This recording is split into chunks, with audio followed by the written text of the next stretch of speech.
Welcome back. Andhra Pradesh schools and కాలేజెస్‌కి Monday holiday ఉందా? లేదా? అని దాని మీద ఈ వీడియోలో మీకు ఇన్ఫర్మేషన్ ప్రొవైడ్ చేస్తా. అంతకన్నా ముందు మీరు గనక మొదటిసారి నా ఈ ఛానల్ చూస్తున్నట్లయితే సబ్స్క్రైబ్ చేసుకొని ప్రక్కనే ఉన్న బెల్ ఐకాన్ని ప్రెస్ చేస్తాం మర్చిపోవద్దు. ఇక ఆంధ్రప్రదేశ్‌లో స్కూల్స్ అండ్ కాలేజెస్‌కి మండే హాలిడేస్ మీద ఇప్పటి వరకు ఎస్ఎస్సి బోర్డ్ గానీ, ఇంటర్మీడియేట్ బోర్డ్ గానీ ఒక క్లారిటీ అనేది ఇవ్వలేదు.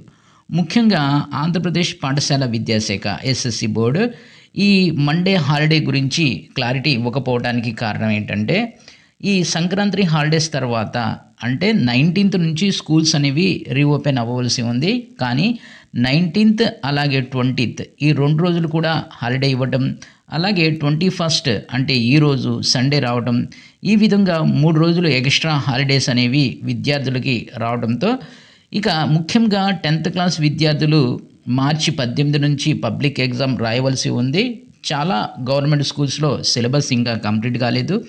ఈ విధంగా హాలిడేస్ అనేవి ఎక్స్టెండ్ చేస్తూ పోతే ఇక సిలబస్ కంప్లీట్ కాదు అనేటటువంటి ఉద్దేశంతో, అంతేకాకుండా ఇప్పటికే స్కూల్స్‌కి ఎక్కువ హాలిడేస్ ఇవ్వడం జరిగింది అనేటటువంటి ఉద్దేశంతో ప్రభుత్వం అంటే మండే సెలవు ఇవ్వడం లేదు అనేది అర్థమవుతుంది.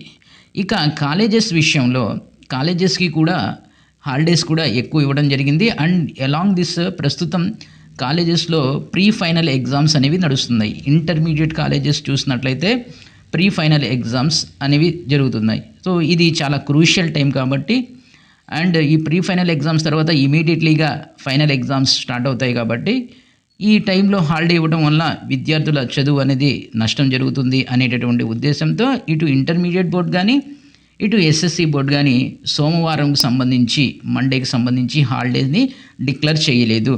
ఇన్ కేస్ రాష్ట్ర ప్రభుత్వం ఒకవేళ మండే హాలిడే ఇవ్వాలి అనుకున్నట్లయితే అది ఈరోజు నైట్ డిసైడ్ చేసే అవకాశం ఉంది.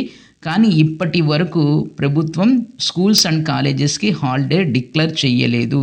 ఇది వీడియో. ఈ వీడియోని లైక్ చేయండి, షేర్ చేయండి, సబ్స్క్రైబ్ చేసుకొని ప్రక్కనే ఉన్న బెల్ ఐకాన్ని ప్రెస్ చేస్తాం మర్చిపోవద్దు. Thank you.